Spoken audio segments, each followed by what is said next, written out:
Hi you guys, my name is Leah Mercedes. I am a transgender woman and I'm excited to share my story with you guys.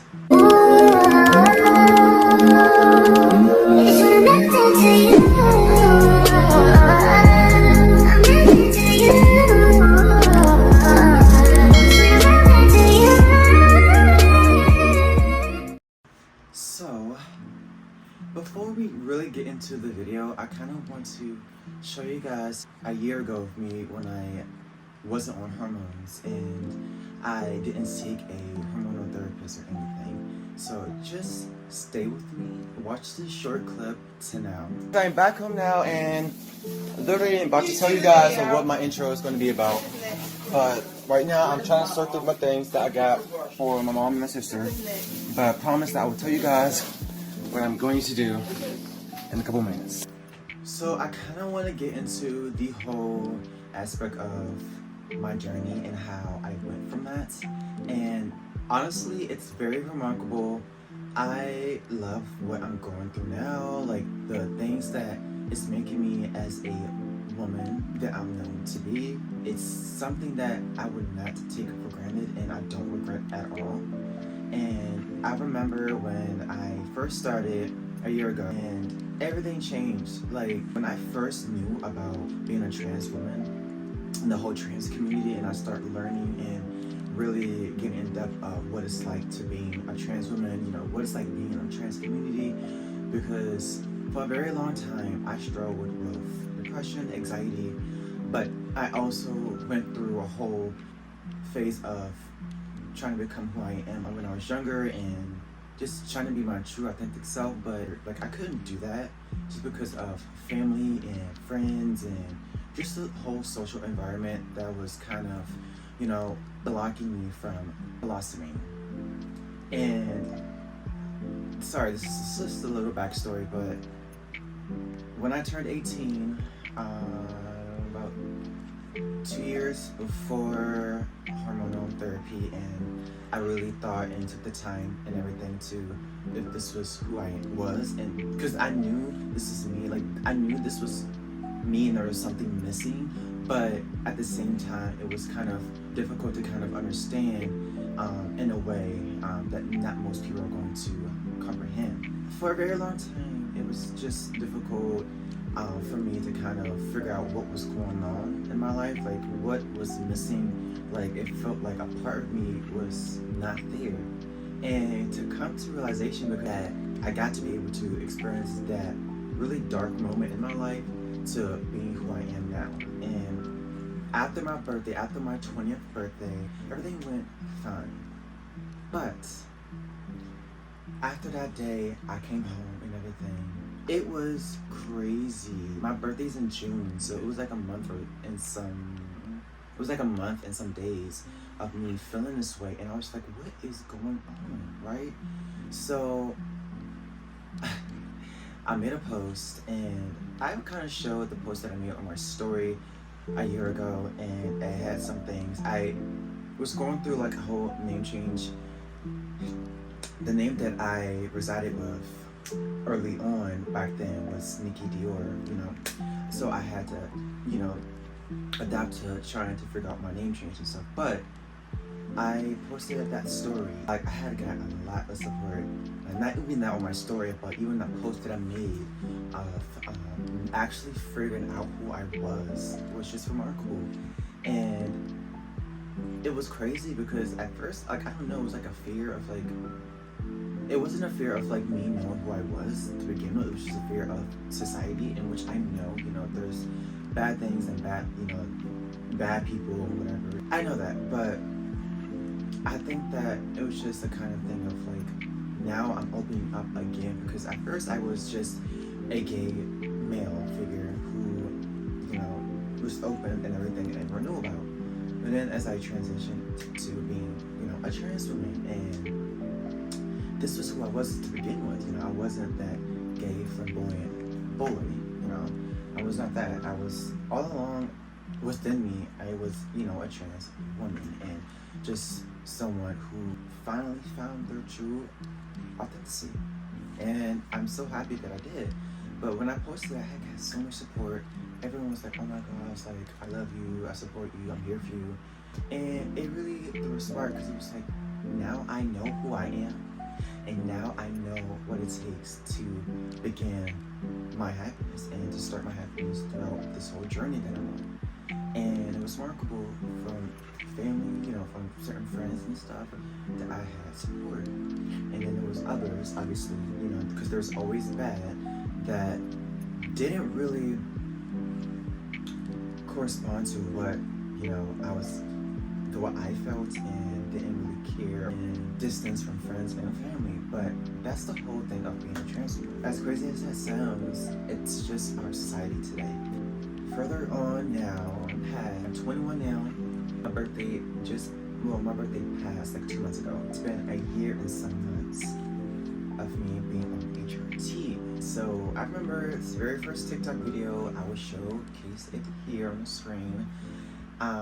Me being excited because I made my first call with my specialist, and this specialist was actually located in LA. And so as I was speaking to this lady, totally forgot her name, I'm so sorry guys. I would recommend you guys going to her. She was kind of resonated towards LA and West Virginia too, but for some reason my insurance didn't cover that. So for 6 months I was with this doctor, and she was great, everything was fine, we had good communication skills, and I felt safe and comfortable talking to her, and everything. She had given me 2 milligrams of estradiol, and with one in the morning time, and then there was one in the evening time. And I was taking that, but I also was taking beclumotide. And if you guys do not know what estradiol is, or beclumotide, it is a form of estrogen that helps feminizing the body and promote the development of feminine secondary sexual characteristics. And the whole part of taking estradiol is to contribute with breast development, softening of the skin, restribution of body fat, and changes in body hair. And it can also reduce muscle mass and suppress the production of testosterone, in which I will say when I was on, but I will say it did definitely did that for me. Beclumotide was more so of a testosterone blocker. That is a much more stronger blocker than the one I'm on now, and it definitely changed and helped me gain more weight, as I was also doing my gym fitness journey as well. It was a very good experience. I had to switch my insurance, I had to switch my specialist because my insurance didn't take, my specialist that was in LA. It was just kind of confusing. It was a lot. I had to switch, and now I am with specialists, and they are associated with Parent Planet Health. And these people are great, they're very great, they're very informative, and I love them. And we talk about, my doses, sexual orientation, and just a lot of things that are important with my health. As I switched over to them, I was not able to take beclumotide, and so, as I really would love to again, maybe in the future, after those 6 months, I have started taking spironolactone. Spironolactone is I feel like it's a much more less effective towards the testosterone of reducement and stuff than beclumotide, in which I wish I would have taken again, but I didn't want to pay, over $100 to pay, what I'm saying? So I just decided to switch, and spironolactone is just as great as beclumotide, but beclumotide I feel like it's more stronger. But anyway, I am taking spironolactone, and I was taking 1 milligram a day, but then I decided, I was like, oh hey, I kind of want reduce my testosterone a little bit more, so they allowed me to take 2 milligrams of spironolactone. So I did that, and now I am seeing a bit of result. I did talk to my specialist again because we did have a meeting a couple weeks ago, and I told her, I was like, hey, I would love to take finasteride, in which finasteride I have to take. It's a basic 5 milligrams tab. So I have to take one tablet by mouth once daily, and that is to reduce my testosterone a lot more and to reduce the muscles that I have in my arms now. Since I'm on spironolactone, I do believe that all my weight definitely went to like towards like bottom of my body now, like if that makes any sense. Like I'm still gaining weight in certain areas that I love, but I definitely think that it's definitely gaining me a little bit more hips, a little more shape and everything, and I'm not complaining. I love it and everything and stuff like that, but it's just a whole experience of like what I feel like suits me more and how I want to kind of go about of how much milligrams I take with estradiol, finasteride, or even spironolactone. I've been taking this for about 2 weeks now, so obviously there's not going to be a whole type of, you know, there's not going to be a whole results here and there, but I do know once I keep taking it, I have 3 bottles of these, so it looks like I'm an old person and I just take a lot of pills, but yeah, and plus on top of my supplements, but I'll check. Anyway, so yes, I do know in a couple months I want to see if this resulted for my expectations and stuff, and if it does, you know, obviously I would still be sticking with this.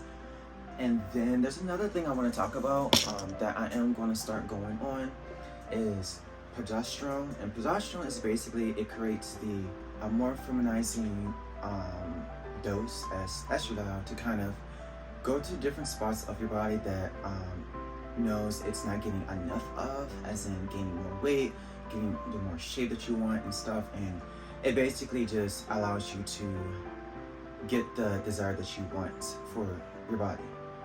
So that's kind of where progesterone is for us trans women and stuff. And I did talk to my doctor, as I said before. I don't know if yeah, so as I said before, and we are stepping in a way to kind of acknowledging and going to that route. But my next calling, it's probably not going to be until the next 2-3 months, because my doses and everything's already up and everything, records already good and stuff, so that's set in place. So yeah, that is what progesterone is. I am just grateful to be living the life I am now. I am very blessed, as you guys can see. I did create it. I did get some hips. I did get some shape, and I definitely got like some boobies going on. I don't know if you guys can see, but you can definitely tell that my boobs have grown a little. I am looking forward to getting breast augmentation very soon. There's just a lot of things in the works right now that I want to keep you guys updated on. And another thing is I am getting voice surgery very soon. It's just been a very difficult process, but after this video, I'm actually going to be drinking coffee and then eating my solid. Good girl, still gotta be healthy at the end of the day. It is about 9-10 o'clock right now. I'm actually going to be searching up some different voice surgery doctors, just to kind of talk to them about the procedure, the pricings and stuff, and we're going to go from there. But I'm getting voice surgery very soon, you guys, and I cannot wait, because that is one insecurity that I do have within myself and that I'm trying to overcome. But the whole works of having gender dysmorphia is crazy, you guys, and it's so crazy, you know. And a little bit on gender dysmorphia is, it's just looking yourself in the mirror and you're not really wanting to see who you want to see, and you see yourself what you were assigned at birth with, and it's like, no. And so that other people do see as a feminizing woman, or from, you know, as a masculine man or whatever, trans man or feminizing trans woman, we still kind of see ourselves as the person we were before, and that's only because we've been in our bodies for as long as hell. Excuse my language, but that's literally why we feel this way, and that's why it's going to stick with us through our whole life. But having gender dysmorphia does get better. You know, it's not, some people can control it, some people can't, but some people can put it in the middle, and some people can have just a little bit of just gender dysmorphia and everything. But other than that, it's not as bad as it seems. You just have to have controlance and just be able to acknowledge what you're feeling inside. And that's why I do a little bit of journaling too, because God forbid when I feel down and stuff, it is not good. And not a good experience, but I do acknowledge my emotions, and I do know that this is going to be my life, and I have to accept that, and I think that's what makes me know even more on how to take action and control my dysmorphia. Another thing is, so I kind of want to go on that's a really big of a side effect of being a trans woman. Another thing is you're going to lose a lot of family, you're going to lose a lot of friends. Sorry to tell you, don't be a people pleaser. Learn self-love, self-care. Definitely homebody yourself, learn yourself a lot more, figure out who you like more, who do you like within yourself, your abilities, your hobbies, because being a trans woman is not easy. It is hard. It comes with ease when you know how to be able to live your life with true authenticity, you know what I'm saying, and genuine expectations. And it's not something that I regret doing. It's not something that I'm saying I want to detransition, or, you know, when I come to that, it's none of that. It takes a lot of time, takes a lot of research, and it takes a lot of growth and understanding to know what you want and how you're going to proceed with that. And I did, and I'm happy now, and I don't regret my decision. I don't regret anything. I would definitely keep you guys very much updated with a lot of the things that I do here on this channel. And I don't know if I said it or not, but this channel is going to be a basic of me doing a lot of LGBTQ content and maybe vlogs or whatever. But if you guys want to be able to kind of leave in the description below, I know I'm getting a little bit off topic, but let me know what you guys want to see from me. I will be beyond happy to kind of put that out there. But right now I do feel as though that it's like a calling for me to kind of put this out there, because I want everyone to know you are worthy, you are loved, and to know that, because I live in the state of West Virginia, which is very high in risk of, you know, having laws get shut down on us about not being able to use the bathroom, not technically being able to take any hormonal therapy, and just especially for my young people out there who are under 18 and who are under parent guardian and stuff, just know what you're doing and everything will come along with ease if you just put your mind to it, and this is who you want to be. Don't, you know, copy someone because you felt, because you just wanted to do it. No, this is not easy. This is something to very think about. This is not a choice. I don't like that word, because it's not a choice. It comes from within, and you've always had it within you. Another thing that I've also experienced with being on hormones is the softness of my skin. Definitely smooth my skin out. The ability to have acne free. Okay, so you guys, I want to show you guys the acne of what I had last year. Okay, and I'm gonna show you guys it now. Like, you guys, when I tell you, like, I'm not gonna say I don't get like pimples here and there, but it definitely changed a lot with like how my acne portrayed in today's society and within myself when I look in the mirror. Like, it definitely changed a lot of that. But also just taking care of my self-care, my face, washing my face daily, night, everything, just doing what it takes to kind of maintain my beauty is very important as being a trans woman and everything. So, and just being, you know, an individual person in general, and it definitely did that a lot, and I was just remarkable of seeing the transformation of what it, because for a very long time I was very insecure. I'm not ashamed to say it, of my acne, and now I'm not like that anymore. And as crazy as that sounds, but it's like it changed the game for me, and I'm so blessed and honored and grateful to kind of get this opportunity and to be able to share my story with you guys on my journey of being a trans woman for 1 year. But you guys, I think that is all for this video. There's nothing else that really happened with everything, but I just kind of wanted to let you guys know and keep you guys updated, and to know that you are loved and you're beautiful, and I will see you guys in my next video very soon. I want to kind of post at least every once a week. I would try to do that, depending on how everything is going. But I hope you guys like this video. Again, my name is Leah Mercedes, and I did get my name changed recently too. So that's another big accomplishment that I had gotten, and also got my gender switched on my ID and stuff. So that all came around perfectly for me. But as I said before, I will see you guys in my next video. I love you guys so much, and stay tuned for my next video.